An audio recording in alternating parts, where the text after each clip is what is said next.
هلا بنات، إذا عندك مناسبة أو عرس أو سهرة ومحتارة، شنو تلبسين خليج نطالع؟ مع بعض أبرز ترندات فساتين المناسبات وفساتين السهرة لهالسنة. هالسنة الموضة راجعة بقوة للفخامة الناعمة، يعني قصات أنيقة وخامات راقية بدون تفاصيل، مبالغ فيها الفساتين الطويلة بقصة مستقيمة أو ميرميد من أكثر، والتصاميم المطلوبة وتعطي شكل مرتب وفخم بنفس الوقت. أما بالنسبة للألوان فالترند متنوع ويعطي خيارات تناسب كل الأذواق. اللون العنابي من أقوى ألوان السنة ويعطي إحساس بالفخامة والرقي، وكذلك الأخضر الزمردي ما زال محافظ على مكانته خصوصاً للمناسبات المسائية.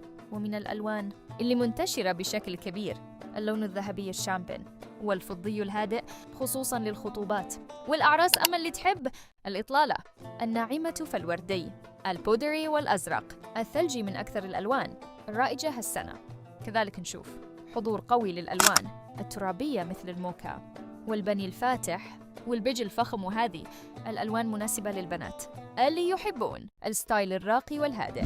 وبالنسبة للتفاصيل، الدرجة هالسنة فيه الأكمام المنسدلة والتطريز الناعم ولمعة الكريستال الخفيفة، بالإضافة إلى الأقمشة الساتن والشيفون اللي تعطي حركة جميلة وأناقة عالية.